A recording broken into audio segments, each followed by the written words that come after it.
আসসালামু আলাইকুম, আমন্ত্রণ জানাচ্ছি জাগো স্পোর্টসে। আপনাদের সাথে আছি আমি মমতাজ শাহিন রুম্পা। শুরুতেই জানিয়ে দিব আপডেটগুলো। শেষ ওভারে সোহানের তাণ্ডবে আবারও বরিশালের লঞ্চ ডুবে 6 ম্যাচে 6টিতে জয় অপরাজেয় রংপুর রাইডার্স। নাটকীয় ম্যাচে হারের পর মেজাজ হারিয়ে তেড়ে গেলেন তামিম ইকবাল, ভিডিও ভাইরাল। ধোনি, হাফিজ, ডিভিলিয়ার্সদের ছাড়িয়ে টি-20তে রেকর্ড করলেন তামিম ইকবাল। যে কারণে 1 বছরের জন্য নিষিদ্ধ হতে চলেছেন সাকিব আল হাসান। 0, 2 ও 9 টানা ব্যর্থতায় অবশেষে বাদ পড়লেন লিটন দাস। বিপিএল এর উইকেট নিয়ে উচ্ছ্বাসিত তানজিম সাকিব। শুনছিলেন শিরোনাম, এবারে বিস্তারিত। শেষ ওভারে সোহানের তাণ্ডবে আবারও বরিশালে লঞ্চ ডুবে 6 ম্যাচে 6টিতে জয় অপরাজেয় রংপুর রাইডার্স। নাটকীয় ম্যাচে হারের পর মেজাজ হারিয়ে তেড়ে গেলেন তামিম ইকবাল। নাটকীয় ম্যাচে হারের পর অবিশ্বাস্য ও শ্বাসরুদ্ধকর এক ম্যাচে ফরচুন বরিশালকে হারিয়েছে রংপুর রাইডার্স। চলতি বিপিএল এখন পর্যন্ত সর্বোচ্চ 6টি ম্যাচ খেলা নুরুল হাসান সোহানের দলটি সবকটি ম্যাচেই জিতেছে। এদিকে ম্যাচটিতে হারের পর মেজাজ হারাতে দেখা যায় বরিশালের অধিনায়ক তামিম ইকবালকে। ঠিক কি কারণে তিনি নিজের রাগ সংবরণ করতে পারেনি সেটি না জানা গেলেও বিষয়টিকে স্বাভাবিক বলেছেন বরিশালের ব্যাটিং কোচ নাফিস ইকবাল। ম্যাচ শেষে তামিমকে রংপুরের ড্রেসিং রুমে থাকা কারো সঙ্গে উত্তপ্ত বাক্য বিনিময় করতে দেখা যায়। এই সময় ম্যাচ জেতানো রংপুরের অধিনায়ক সোহানও তাকে থামাতে ছুটে যান। শেষ পর্যন্ত বরিশালের একজন টিম ডিরেক্টর তামিমকে টেনে সেখান থেকে সরিয়ে নেন। ওই সময়ই ঠিক কি ঘটেছিল এই প্রশ্ন করা হয় ম্যাচ শেষে সংবাদ সম্মেলনে আসা বরিশালের ব্যাটিং কোচ নাফিস ইকবালের কাছে। তামিমের বড় ভাই জানালেন, ম্যাচ হারলে ইমোশনটা থাকে, সিরিয়াস কোনো কিছু না। অন্যদিকে উত্তপ্ত ছড়ানো সেই পরিস্থিতিতে তামিমের পাশে ছিলেন রংপুর দলের অধিনায়ক নুরুল হাসান সোহান। তার কাছে এই নিয়ে জানতে চাওয়া বলে তিনি বলেন, এটা আমি কাছ থেকে দেখিনি, যাওয়ার পর বুঝতে পারবো, কিন্তু কিছু একটা হয়েছে। শেষ ওভারে জয়ের জন্য তাদের দরকার ছিল 26 রান। মোটামুটি জয় হয়তো ধরে নিয়েছিল বিপিএল এর ডিফেন্ডিং চ্যাম্পিয়ন বরিশাল। তবে কাইল মায়ার্সের করা ওভারটিতে অধিনায়ক সোহান 30 রান তোলেন 3টি করে 4 ছক্কায়। তাতেই জয়োৎসবে মাতে রংপুর। এই নিয়ে চলতি আসরে 6 ম্যাচ খেলে অপরাজেয় থাকার রেকর্ডও তারা ধরে রেখেছে।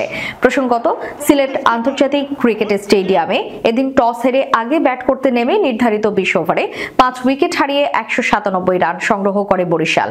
দলের হয়ে 29 বলে অপরাজিত 61 রান করেছেন কাইল মায়ার্স। জবাবে খেলতে নেমে 7 উইকেট হারিয়ে ইনিংসের শেষ বলে জয়ের বন্দরে পৌঁছায় রংপুর। ধোনি, হাফিজ, ডিভিলিয়ার্সদের ছাড়িয়ে টি-20তে রেকর্ড করলেন তামিম ইকবাল। প্রথম বাংলাদেশি হিসেবে টি-20র 8000 ক্লাবে ঢুকলেন তামিম ইকবাল। ক্যারিয়ারের শেষ দিকে এসে দুর্দান্ত এই মাইল ফলকে পা রাখা তামিম পেছনে ফেলেছে এবি ডিভিলিয়ার্স, মহেন্দ্র সিং ধোনি, মোহাম্মদ হাফিজ, ইয়ান মর্গানদের মতো ব্যাটারদের। আজ বৃহস্পতিবার রংপুর রাইডার্সের বিপক্ষে এই মাইল ফলকে পা রেখেছেন ফরচুন বরিশাল অধিনায়ক। ম্যাচ শুরুর আগে 8000 থেকে মাত্র 9 রান দূরে ছিলেন তামিম। 272তম টি-20 ম্যাচে এসে দুর্দান্ত মাইল ফলকটি ছুঁয়েছেন বাঁহাতি এই ওপেনার। টি-20তে 8000 রান করতে এবি ডিভিলিয়ার্সের লেগেছিল 273 ইনিংস। মার্টিন গাপটিলেরও সমান ইনিংস। ভারতের সাবেক ওপেনার শিখর ধাওয়ানের লাগে 280 ইনিংস। সেখানে তামিমের লাগলো 271 ইনিংস। মোহাম্মদ হাফিজ 348 ইনিংসেও 8000 রান করতে পারেনি, তার রান 7946। ইয়ন মর্গান 350 ইনিংস খেলে করতে পেরেছেন 7780 রান। মহেন্দ্র সিং ধোনি 342 ইনিংসে করেন 7432 রান। 408 ইনিংসে 7438 রান করে তার ঠিক ওপরেই সাকিব আল হাসান। আনুষ্ঠানিক কোনো খবর আসেনি, তবে সাকিব আল হাসানের জন্য সময়টা ভালো যাচ্ছে না সেটা নিশ্চিত। ক্যারিয়ারের একেবারে শেষ পর্যায়ে এসে ত্রুটি ধরা পড়েছে তার বোলিং অ্যাকশনে। কাউন্টি ক্রিকেট খেলতে গিয়ে বোলিং অ্যাকশনে ত্রুটি ধরা পড়ে সাকিবের। এরপর থেকেই ফ্রাঞ্চাইজি ক্রিকেটে তিনি খেলে যাচ্ছেন পুরো দস্তর ব্যাটার হিসেবে। বোলিংয়ে ফিরতে প্রথম পরীক্ষা দিয়েছেন বার্মিংহামে, সেখানে ফলাফলে আসেনি পক্ষে। ঢাকা পোস্টকে ইংল্যান্ড ওভালস ক্রিকেট বোর্ডের এক বিশ্বস্ত সূত্র বিষয়টি নিশ্চিত করেছে। সাকিব অবশ্য হাল ছাড়েনি। চেন্নাইতে কদিন আগে আরেকবার বসেছিলেন পরীক্ষা দিতে। সেখানকার ফলাফলের জন্যই আপাতত অপেক্ষা করছেন তিনি। সঙ্গে অপেক্ষায় পুরো দেশ। সাকিব যদি পরীক্ষাতে উত্তীর্ণ হতে না পারেন তবে চ্যাম্পিয়ন্স ট্রফিতে তার থাকা এবং না থাকা নিয়ে শুরু হবে বিস্তর আলোচনা।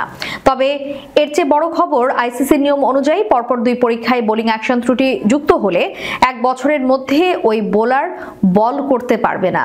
অবশ্য নিয়ম অনুযায়ী যদি নির্দিষ্ট কোনো ডেলিভারিতে সমস্যা থাকে তাহলে ওই ডেলিভারি বাদ দিয়ে বল করে যেতে পারবেন তিনি। পরীক্ষায় ত্রুটি ধরা পড়া সেই ডেলিভারি সংশোধনের আগ পর্যন্ত তিনি ম্যাচে তার প্রয়োগ করতে পারবেন না। ম্যাচে যদি ত্রুটিপূর্ণ ডেলিভারিটি করেন তাহলে 1 বছরের জন্য বোলিংয়ে নিষিদ্ধ হবেন। তবে এই সময় তিনি ব্যাটার হিসেবে খেলা চালিয়ে যেতে পারবেন। 1 বছর পর ফের আইসিসি স্বীকৃত পরীক্ষাগার থেকে পরীক্ষা দিয়ে উত্তীর্ণ হলে বোলিংয়ে আর কোনো বাধা থাকবে না। এদিকে সাকিবের এই বোলিং পরীক্ষায় পাশ করতে না পারার শঙ্কাই তৈরি হয়েছে তার চ্যাম্পিয়ন্স ট্রফিতে থাকা নিয়ে। আগামী 12 জানুয়ারি প্রাথমিক স্কোয়াড জমা দেওয়ার শেষ সময়। সাকিব আল হাসান যদি বোলিং অ্যাকশন নিয়ে এরই মাঝে সবুজ সংকেত না পেয়ে থাকেন তবে তাকে স্কোয়াডে দেখতে না পাওয়ার সম্ভাবনাই বেশি।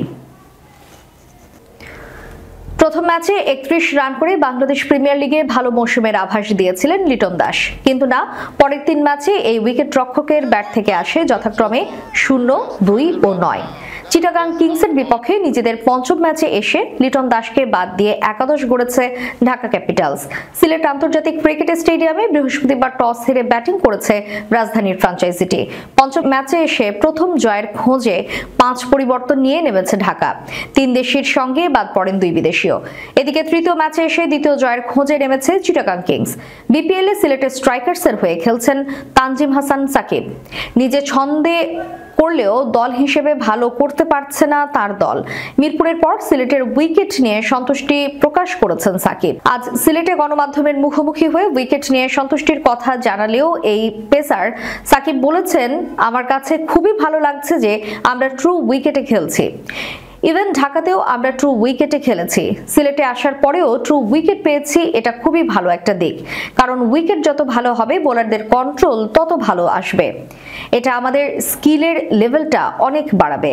আমি খুবই এনজয় করছি বিপিএলটা। সামনে চ্যাম্পিয়ন্স ট্রফি, তার আগে বাংলাদেশ দলের পেস ইউনিট নিয়ে যোগাযোগ বা কথা বলা নিয়ে সাকিব বলেন, আমরা যখনই একসাথে হই বা আমরা যখন জাতীয় দলে খেলি তখনও আমরা কথা বলার চেষ্টা করি। ইভেন ফ্রাঞ্চাইজি ক্রিকেটেও একে অপরের সাথে যখন দেখা হয় তখন কথা হয়, কারণ এখানে হয়তো এক একজন এক এক টিমে খেলছে, কিন্তু দিন শেষে আমরা যখন জাতীয় দলে ব্যাক করব আমরা দেশের হয়ে খেলি। তো এটা সবচেয়ে গুরুত্বপূর্ণ বিষয়। যারা আমরা আছি এখানে আমরা যোগাযোগ করছি যতটা বাড়ানো যায়। দর্শক, শেষ করার পূর্বে সংবাদ শিরোনামগুলো জানিয়ে দিব আরো একবার।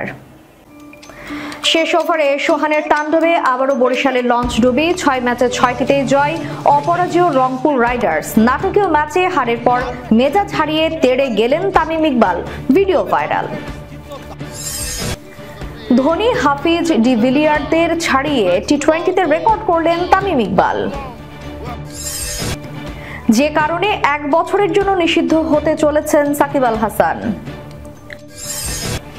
0, 2 ও 9 টানা ব্যর্থতায় অবশেষে বাদ পড়লেন লিটন দাস। বিপিএল এর উইকেট নিয়ে উচ্ছ্বাসিত তানজিম সাকিব। এতক্ষণ আমাদের সাথে থাকার জন্য ধন্যবাদ। আল্লাহ হাফেজ।